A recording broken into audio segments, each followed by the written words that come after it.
Hasta ahora hemos llegado al segundo capítulo en nuestro estudio del libro de Ruth, de esta hermosa historia de amor. Y si desean seguirlo en sus Biblias, estamos en el versículo 11 del capítulo 2. Ruth, pues, fue al campo para espigar, es decir, para ir en pos de los segadores y recoger las espigas que habían caído, a fin de que ella y Noemí pudieran tener lo suficiente para comer. Y entonces, según leemos aquí, Booz se fijó en Ruth, sostuvo una hermosa conversación con ella y le dijo: quédate en este campo, los criados te darán agua cuando tengas sed. Y le dijo también otras palabras amables de esa naturaleza. Y entonces en el versículo 10 vimos cuál fue la reacción de Ruth. Dice este versículo que ella entonces, bajando su rostro, se inclinó a tierra y le dijo: ¿por qué he hallado gracia en tus ojos para que me reconozcas, siendo yo extranjera? Y en Ruth 2:11 leemos lo que Booz le respondió.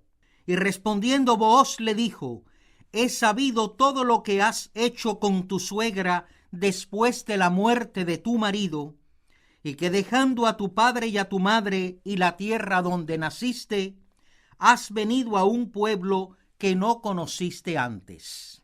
Booz, pues, le hizo saber a Ruth que él tenía un conocimiento excelente y muy detallado de los asuntos de ella. Por otra parte, Booz no era tampoco ningún extraño para Ruth. En aquella pequeña ciudad de Belén, él había oído todo lo concerniente a Noemí, que era pariente suya. Noemí tenía un parentesco muy cercano con Booz, y había oído decir que ella se había marchado de Belén hacía 10 años, que su esposo Elimelech había muerto y que sus 2 hijos también habían muerto. Y además había oído que Noemí había regresado con la esposa de uno de los hijos de ella y de Elimelech, y que esta nuera se llamaba Ruth. Es por eso que, según indica Booz aquí, él sabe muy bien que Ruth se marchó de su patria, dejó a su padre y a su madre y todas sus costumbres para estar con Noemí. Y también sabía que ella había dicho que el Dios de Noemí sería su Dios y que ella viviría donde quiera que Noemí viviera, etcétera, etcétera. Este es un cuadro muy bello que representa el modo en que Dios nos conoció a nosotros. En muchas ocasiones, mientras zigzagueamos por este mundo a través del desconcierto, de la confusión y de las dificultades, nos preguntamos: ¿le importa esto a Dios? ¿Está Él consciente de lo que está ocurriendo? ¿Nos conoce Él realmente? Sin embargo, ¿es posible que haya individuos que no tengan ningún conocimiento acerca de Dios?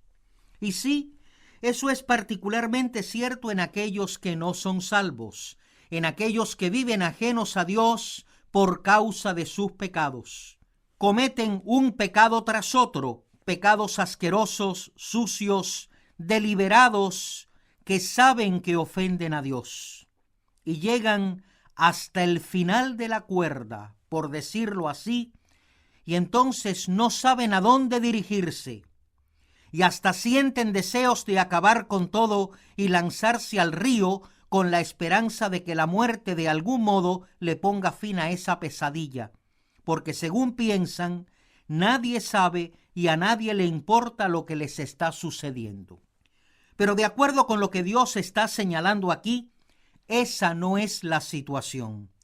Dios, representado por Booz, dice: yo sé todo lo que está ocurriendo, conozco con lujo de detalles lo que está pasando en tu vida.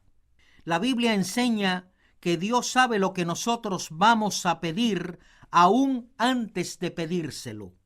En Mateo 6:8 leemos: no os hagáis pues semejantes a ellos, porque vuestro Padre sabe de qué cosas tenéis necesidad antes que vosotros le pidáis. De hecho, en lo tocante a la salvación, ¿saben ustedes cuándo Dios nos conoció? Pues Él nos conoció antes de crear el mundo, antes que Él dijera, sea la luz, y fue la luz. Antes que Dios separara las aguas que estaban sobre los cielos de las aguas que estaban debajo de los cielos. Antes que Él creara el sol, la luna y las estrellas, este magnífico universo que nos ha dado.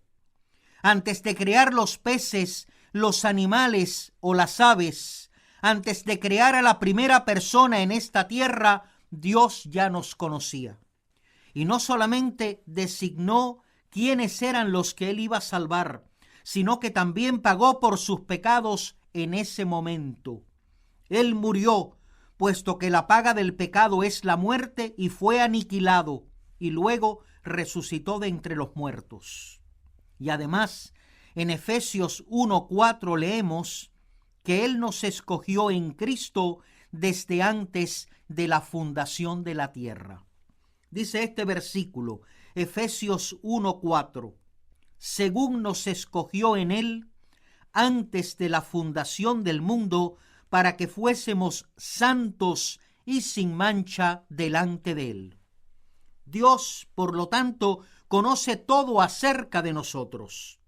De hecho, en Juan 6:44, Cristo dijo lo siguiente: ninguno puede venir a mí si el Padre que me envió no le trajere, y yo le resucitaré en el día postrero. Si nosotros comenzamos a volvernos a Cristo, fue porque el propio Dios ya había iniciado el proceso. De este modo, cuando Booz le habla a Ruth con toda amabilidad y le dice que él sabe todo acerca de ella, Booz es una representación hermosa de Dios. Él también se dirige a nosotros con amabilidad y porque nos conoce, abre nuestros ojos espirituales al Evangelio y sabe qué va a hacer con nosotros. Y ahora observen eso en el lenguaje de Booz en Ruth 2:11.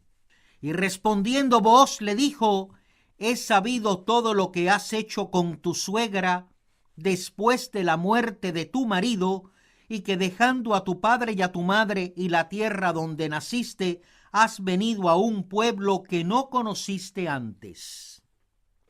¿De quién se acuerdan ustedes cuando leemos eso? ¿Qué otro pasaje de la Biblia les recuerda esto? Pues nos recuerda a Abraham, al así llamado padre de los creyentes. Abraham vivió alrededor de 1900 años antes que Ruth y Booz. Cuando él se marchó de Ur de los Caldeos, era un hombre rico, lo sabemos por la Biblia. Descendía de una familia muy rica. Sin embargo, Dios le dijo que se fuera a una tierra que él le mostraría. En Hebreos 11:8 dice así: por la fe Abraham, siendo llamado, obedeció para salir al lugar que había de recibir como herencia, y salió sin saber a dónde iba. Abraham abandonó a sus parientes y se fue a la tierra de Canaán, y allí moró en tiendas como extranjero y peregrino. Fiel a su propósito de obedecer los mandatos de Dios, Abraham lo dejó todo. Y por supuesto, él es figura de los creyentes, como también lo es Ruth en este contexto que estamos leyendo. Cuando llegamos a ser salvos, dejamos atrás todo aquello que tiene un significado especial para nosotros. Le damos la espalda al mundo y, si es preciso, le damos la espalda a nuestra propia familia. Si la situación es tal que ellos no quieren que nosotros entremos en el Evangelio del Señor Jesucristo, es posible que sea necesario que también los abandonemos a ellos. Y entonces entramos en una tierra que nunca antes habíamos visto, el reino de los cielos, y somos hechos ciudadanos de ese reino maravilloso. No hemos estado allí jamás. Leemos acerca de él en la Biblia, pero no sabremos qué son los nuevos cielos y la nueva tierra hasta que el mundo actual llegue a su final. Será entonces que experimentaremos la realidad de nuestra salvación de una manera espectacular. Pero mientras estamos aquí en esta tierra, vivimos como peregrinos y extranjeros, porque le hemos dado la espalda al mundo y a las cosas que tienen un significado especial para nuestros amigos y para nuestros seres amados que no son salvos. Eso es lo que ocurre con aquellos a quienes Dios conoció. Y por eso en el versículo 11, Ruth es figura del creyente nacido de nuevo, por cuanto ella dejó su patria, su tierra maldita de Moab, para entrar en la tierra prometida, es decir, para venir a Belén, la casa del pan. Y Ruth hizo todo eso por fe, y esa fe es en realidad la fe de Cristo. Ella nunca antes había estado en Belén, pero confió en que esa era la dirección que debía seguir si quería encontrarse a sí misma, si quería tener un propósito en su vida que glorificara a Dios. Y eso es lo mismo que nosotros hacemos. Dejamos el mundo maldito, le volvemos la espalda, y no es en él ya donde buscamos nuestra seguridad ni donde ponemos nuestra esperanza.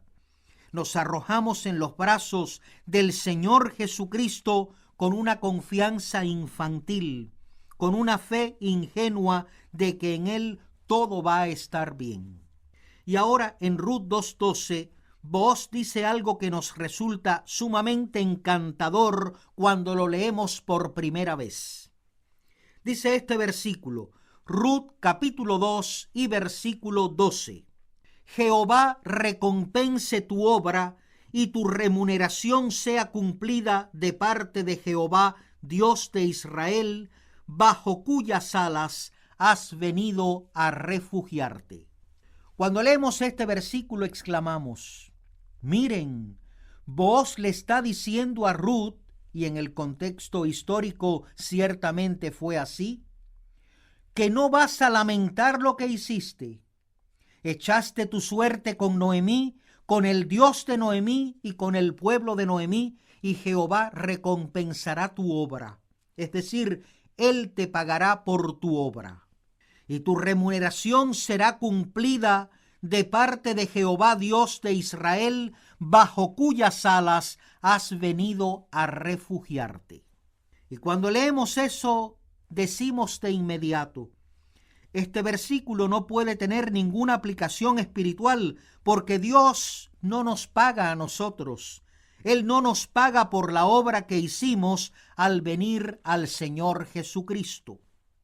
Pero si Ruth, al venir a Belén, a la casa del pan, es realmente figura de aquel que está siendo salvo, entonces, en esta oración al menos, no puede haber ninguna aplicación espiritual, porque nosotros no venimos al Señor Jesucristo por nuestras obras, venimos a Cristo con las manos vacías. No venimos a Cristo por ningún mérito nuestro, ni tampoco podemos venir con la idea de que Dios nos debe algo. Sin embargo, este es el lenguaje de la Biblia, y a través de él Dios está haciendo alusión a nuestra salvación. En primer lugar, ¿cuál es la obra a la que Dios se refiere en Ruth 2:12? Cuando Booz le dice a ella, Jehová recompense tu obra. En la última parte del versículo leemos, bajo cuyas alas has venido a refugiarte. Es decir, bajo las alas de Jehová, Dios de Israel. Y la palabra clave aquí es refugiarte. Miren, la obra que Ruth en realidad hizo no fue dejar a su padre y a su madre, ni las demás cosas que realizó. Nada de eso fue realmente la obra que ella hizo. Sin embargo, ella sí echó su suerte con Noemí. Se abandonó a Noemí, al Dios de Noemí y al pueblo de Noemí, y se refugió enteramente en él. Esa es la obra a la que se hace alusión aquí en el versículo 12. No es la obra de espigar en el campo, sino la obra que se relaciona con lo que leemos en el versículo 11. O sea, el haber echado su suerte con el pueblo de Israel, con el Dios de Israel, cuando siguió a Noemí a Belén, la casa del pan. Recuerde que en el Evangelio de Juan Jesús nos dice cuál es la obra en particular que Dios quiere que nosotros hagamos. En Juan 6:29 leemos: respondió Jesús y les dijo: esta es la obra de Dios, que creáis en el que Él ha enviado. Esa es la obra que debemos hacer, la obra en la que Dios está interesado.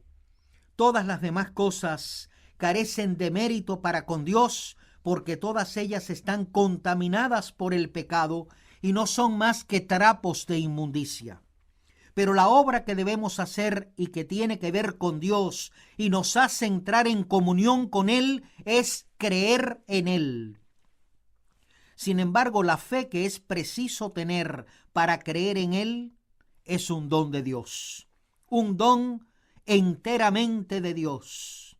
Según leemos en Gálatas 2:16, que a la letra dice así: sabiendo que el hombre no es justificado por las obras de la ley, sino por la fe de Jesucristo. Nosotros también hemos creído en Jesucristo para ser justificados por la fe de Cristo, y no por las obras de la ley, por cuanto por las obras de la ley nadie será justificado.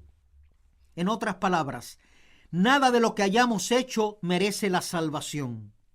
Por lo tanto, la obra a la que se hace alusión aquí es la obra de Cristo, puesto que la fe es una obra y la acción de creer también es una obra. Eso es lo que nos dice Primera de Tesalonicenses 1:3 y Segunda de Tesalonicenses 1:11. Vamos a leer ambos versículos. Primera de Tesalonicenses 1:3. Acordándonos sin cesar delante del Dios y Padre nuestro de la obra de vuestra fe, del trabajo de vuestro amor y de vuestra constancia en la esperanza en nuestro Señor Jesucristo. Y ahora leemos en Segunda de Tesalonicenses capítulo 1 y versículo 11. Por lo cual asimismo oramos siempre por vosotros, para que nuestro Dios os tenga por dignos de su llamamiento y cumpla todo propósito de bondad y toda obra de fe con su poder. Esta salvación a la que Dios se refiere está explicada en Tito 3:5, que a la letra dice así: nos salvó no por obras de justicia que nosotros hubiéramos hecho, sino por su misericordia, por el lavamiento de la regeneración y por la renovación en el Espíritu Santo. Y ahora observen que en Ruth 2:12 dice: bajo cuyas alas has venido a refugiarte. La frase bajo sus alas aparece muy frecuentemente en la Biblia para referirse al cuidado perfecto de Dios para su pueblo. Por ejemplo, en el Salmo 17, desde el versículo 6 al 9, leemos lo siguiente: yo te he invocado por cuanto tú me oirás, oh Dios. Inclina a mí tu oído, escucha mi palabra. Muestra tus maravillosas misericordias, tú que salvas a los que se refugian a tu diestra, de los que se levantan contra ellos. Guárdame como a la niña de tus ojos, escóndeme bajo la sombra de tus alas. De la vista de los malos que me oprimen, de mis enemigos que buscan mi vida. Ese es el clamor de un creyente que ha puesto su confianza en el Señor Jesucristo. El mundo está a su alrededor. Las fuerzas del mal lo rodean. Pero refugiarnos bajo las alas del Señor Jesucristo significa que hemos echado nuestra suerte con Él y por eso estamos por completo bajo su cuidado benevolente, maravilloso y protector. Esta es una de las ideas que se presenta aquí en Ruth 2:12 cuando dice: bajo cuyas alas has venido a refugiarte. Hay muchos otros pasajes que aluden a esto mismo, pero yo desearía leer solamente 2 de ellos para ampliar nuestro concepto acerca de la naturaleza del amor de Dios cuando Él habla de refugiarnos bajo sus alas. Por ejemplo, en el Salmo 63, comenzando en el versículo 4, leemos: Así te bendeciré en mi vida, en tu nombre alzaré mis manos. Como de meollo y de grosura será saciada mi alma, y con labios de júbilo te alabará mi boca.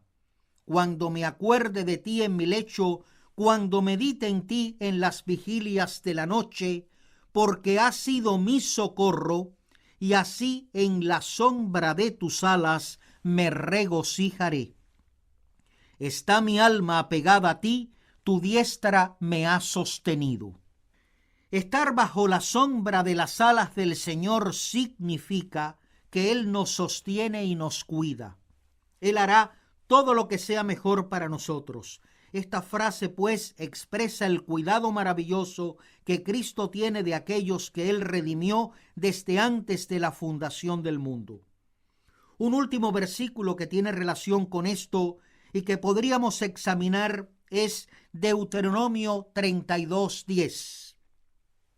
Donde Dios habla acerca de Israel con un lenguaje paralelo y muy cercano al que encontramos en el libro de Ruth. En Deuteronomio 32:9 dice la palabra: Porque la porción de Jehová es su pueblo, Jacob la heredad que le tocó. Recuerden de dónde procedía Ruth. Ruth procedía de la tierra maldita de Moab.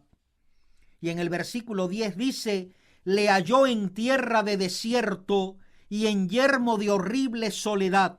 Lo trajo alrededor, lo instruyó, lo guardó como a la niña de su ojo.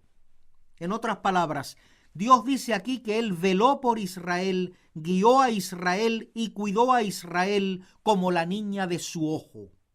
Ese es el cuadro que vemos en el libro de Ruth cuando Booz le dice que Jehová recompensará la obra de ella al refugiarse bajo sus alas. Ahora bien, en este versículo 12 aún tenemos un problema. Dice el versículo: Jehová recompense tu obra y tu remuneración sea cumplida. ¿Qué remuneración es esa que Dios les da a aquellos que se refugian en Él? Aquí se está hablando de Jehová, Dios de Israel, del Dios del pacto de Israel. ¿Qué remuneración, pues, Él les da a los que creen en Él? Hay algunos que dicen que si trabajamos diligentemente en la viña del Señor, compartiendo el Evangelio, seremos recompensados por ello. Pero, ¿es a eso a lo que se refiere este versículo? En nuestro próximo espacio, yo desearía examinar este punto con un poco más de cuidado antes de proseguir en nuestro estudio del libro de Ruth. Y desearía analizar qué quiere decir Dios con esta frase: y tu remuneración sea cumplida de parte de Jehová, Dios de Israel. Pero ahora nuestro tiempo se ha agotado. Una vez más, que el Señor les bendiga ricamente hasta que volvamos a reunirnos para otro estudio de la Biblia.